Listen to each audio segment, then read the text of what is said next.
Well, here we are. Our last day of e-learning for instruction by me. It's finishing up the criminal profiling section.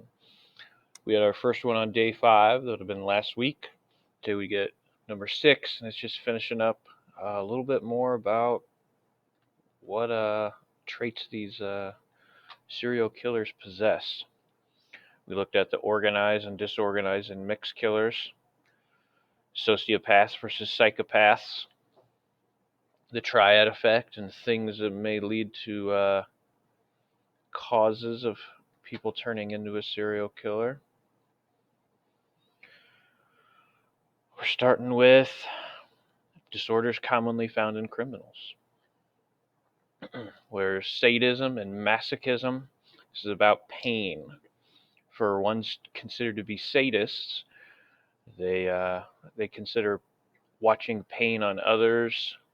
They find that pleasuring.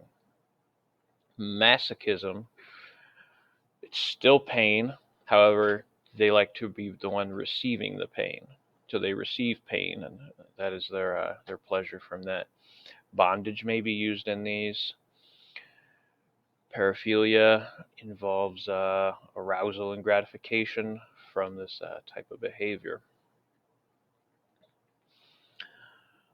Other traits: obscene phone calls, telephone scatologia, necrophilia, corpses, partialism, focusing on one part of a body, zoophilia for animals, coprophilia for feces, enemas, urine, vomit.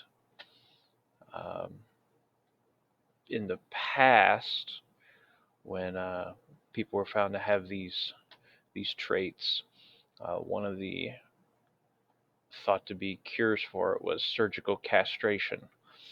And it was used for men who were pedophiles, but since abandoned because it's been considered cruel and unusual punishment. So that's no longer used.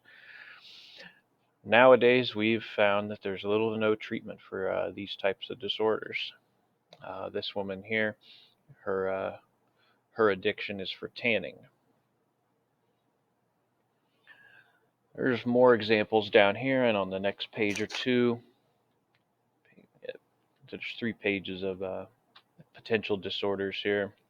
There's BEAD, a disorder where sufferers feel they're happier as an amputee. Wendigo, a desire to consume human flesh. Triskaidekaphobia, fear of number 13. Being a lycanthrope, that you can transform into a werewolf. Autophage, auto meaning self, eating one's own body.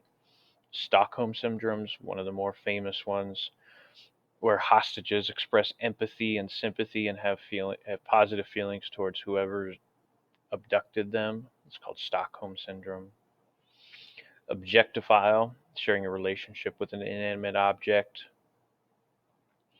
And there's even more down here. They go by letters, alphabetically. Autoerotic asphyxiation, self-induced asphyxiation to the point of near unconsciousness. So they're stopping themselves from breathing.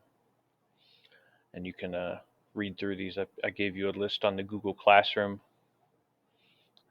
Dendrophilia, you have an obsession with trees. Olfactophilia with smells. Necrophilia, we mentioned that earlier. Mesophilia, dirtiness, soiled or decaying things.